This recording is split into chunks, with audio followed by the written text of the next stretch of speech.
How's it going, folks? This is Algernoy Alexander. Once again, just reaching out to you. It's kind of late. You can see my eyes are a little bit tired, but I did think it was important for me to put this video out tonight while it was on my mind. Earlier, I posted a video articulating my response to the Gayle King interview to Lisa Leslie, particularly the response from some members in our community.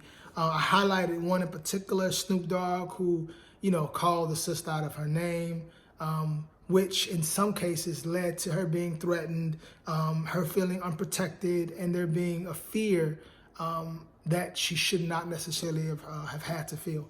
And I think it was important for me to put that video up earlier, just to the brothers, to the community in general, but particularly to the brothers, reminding us of our responsibility to protect and respect the women in our community and offer correction in the right type of way, right? So I don't think that the way the brother handled it was best. That being said, I did want to kind of expand this conversation. I'm an educator.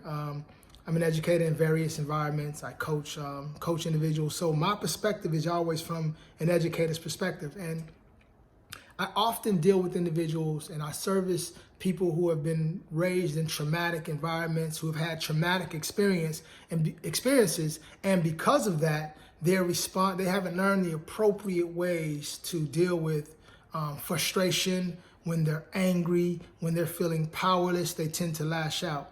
And I've seen students and I've seen individuals who had legitimate reasons to lash out. I've seen students who had legitimate reasons to be upset, but their responses were so inappropriate that became the highlight.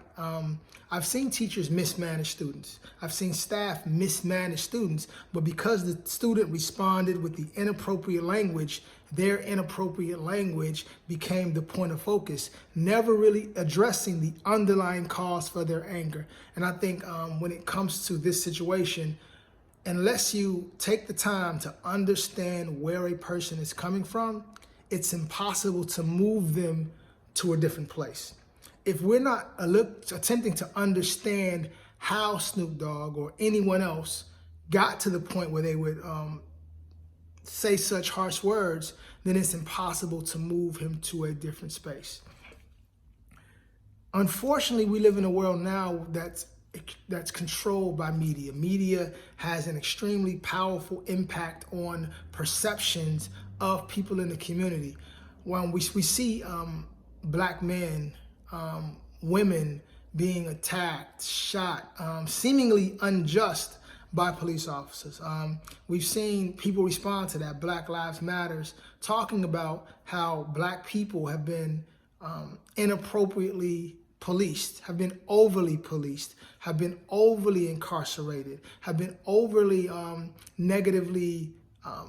negatively perceived in the media, right?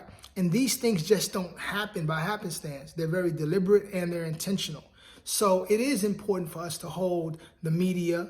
It's important for us to hold journalists. It's important for us to hold anyone who controls that narrative, because that narrative that they're creating can literally mean life or death, right?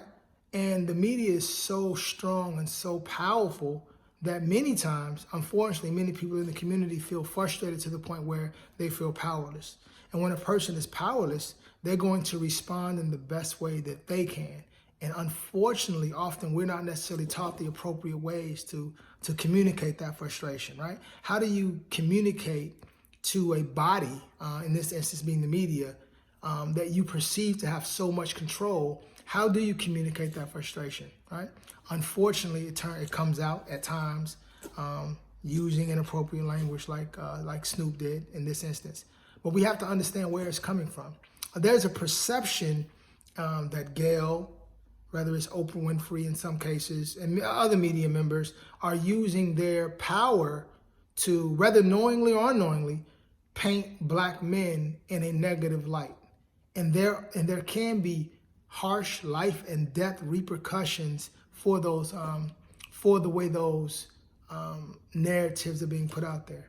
So because of that reason, we do have to hold the media, we have to hold individuals in the media accountable.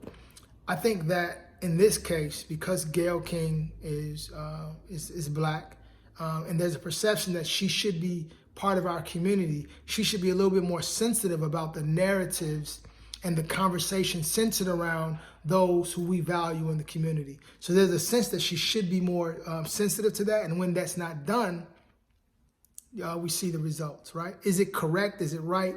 Obviously not, right? But these are individuals that may not necessarily have grown up learning the appropriate ways to deal with frustration, or their emotions are so raw that it comes out in that way. We must remember that I was emotional about the Kobe Bryant losing his life, and I never met Kobe a day in my life, but yet it drove me to tears because of the connection. Snoop seemingly was a friend of his.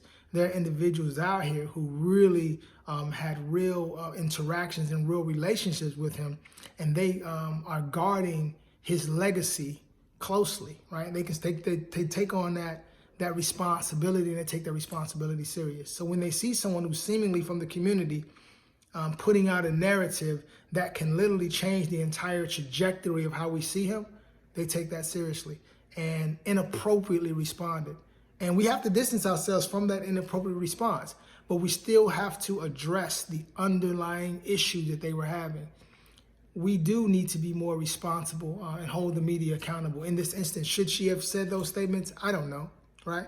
But it is important that we have this dialogue and have this conversation. So I just wanted to make sure that we put it out there. Let's start having the conversation. Unfortunately, there's a perception, and I'm seeing it. I'm getting many inboxes. I'm getting texts about it. There are many black women that are feeling attacked and not supported.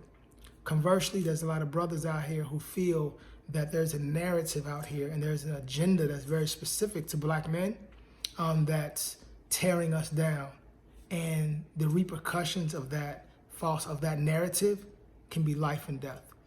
And so until we come together and have these conversations, these complicated conversations, that's, for example, this one that's been sparked by the Gayle King situation, we have to start having these conversations about community responsibility, misogyny. How do we appropriately respond to frustration?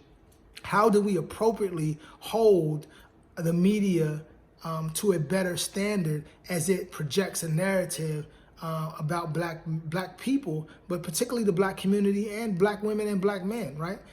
We have to start holding those issues and people, we have to start holding them accountable, all right? So that's just a conversation I want to have.